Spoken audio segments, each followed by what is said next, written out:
California in talks to pay hundreds of millions of dollars to Valero to stave off refinery shutdown in a dramatic turnaround. California's escalating energy crunch. State legislators are reportedly negotiating to hand over hundreds of millions of dollars to the Valero Energy Corp to prevent the shutdown of its Valencia refinery in the San Francisco Bay Area. Michael, this is absolutely hilarious. The facility, which processes 145,000 barrels per day, was slated to cease operations by April 2026, but the proposed bailout aims to cover the hefty maintenance costs, and it is not, they're not going to take it. That's like trying to buy off somebody that says, no, I've had enough. When somebody does me wrong, I just say, hey, I'm out. And that's exactly what they're going to do. They're stupid if they even try to take that money and go on, because Governor Newsom has destroyed the fossil fuel business, the oil and gas,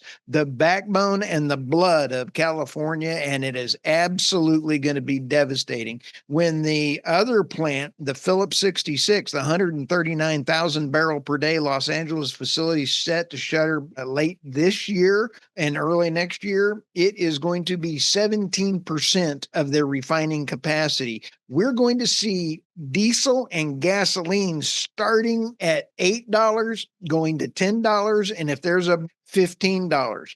They're already seeing lots of tankers lining up out in the bay. That is not eco-friendly, dude. This is from Governor Newsom's net zero failure of a policy, and it is absolutely abysmal. Well, I think Gavin Newsom woke up and realized he's running out of hair gel if this thing shuts down. So he's like, hey, throw hundreds of millions at it. I think the funny part is that you said this, Valero doesn't want the money. That's the funniest part, is they're like, nope, we are out.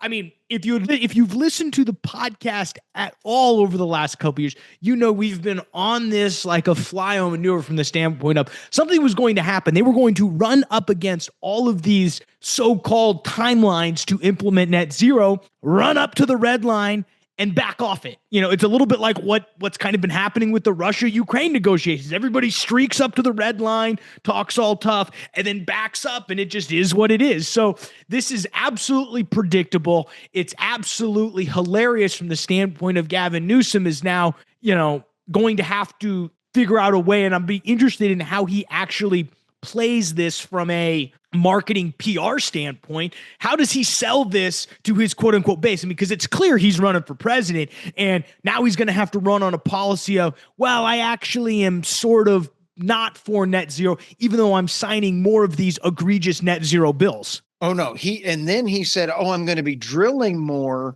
but he is such a hypocrite. He deserves to be run out of town on a rail, but they can't make a high-speed rail. In fact, they got less than a foot made, so it's going to be a short ride out of town. Tomorrow, I am interviewing George Harmer as well as Steve Hilton, who's running for governor, and this is going to be on that topic for that podcast I'm recording tomorrow.